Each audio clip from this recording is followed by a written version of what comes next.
Германскиот трговски гигант Lidl ќе инвестира 200 милиони евра во Македонија. Денеска ја започна изградбата на новиот продажен објект во Струмица.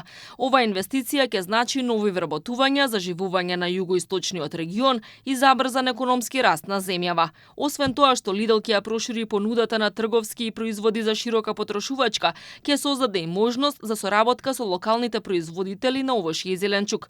Првите Lidl маркети треба да бидат отворени околу Нова година. Исто така сум убеден дека Lidl Македонија, но и пошироко, ќе ги препознае и најдобрите производи од Струмица и од Струмичко. Најубавите раноградинарски производи се произведуваат токму тука. И сум убеден дека бројни производи од Струмичкото поле ќе се најдат на трпезите на многу луѓе, не само Македонија, туку и во целиот регион.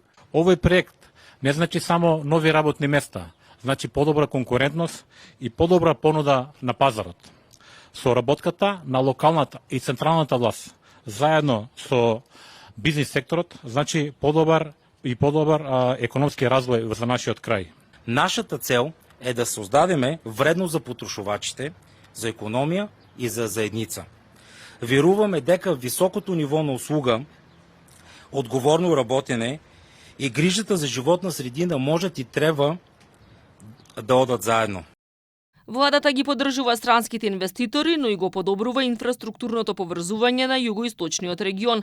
Проектот за изградба на експресен пат од Радовиш преку Струмица и Ново Село до бугарската граница е во фаза на развој. Веќе е објавен тендер за избор на изведувач за изработка на сите потребни еколошки, социјални и физибилити студии, предпроектирање и проектирање. Тоа ќе е нов тип на експресен пат, каде што ќе имаме 2+ ленти со простор помеѓу двете ленти.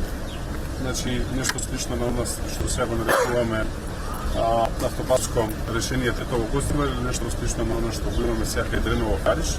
Со владина поддршка се реализираат и бројни локални инфраструктурни проекти во Струмичко. Вице-премиерот Николовски беше на увид во Просениково, а истовремено се градат и фекално-канализациони системи во Моноспитово во општина Босилово и Градошорци во општина Василево.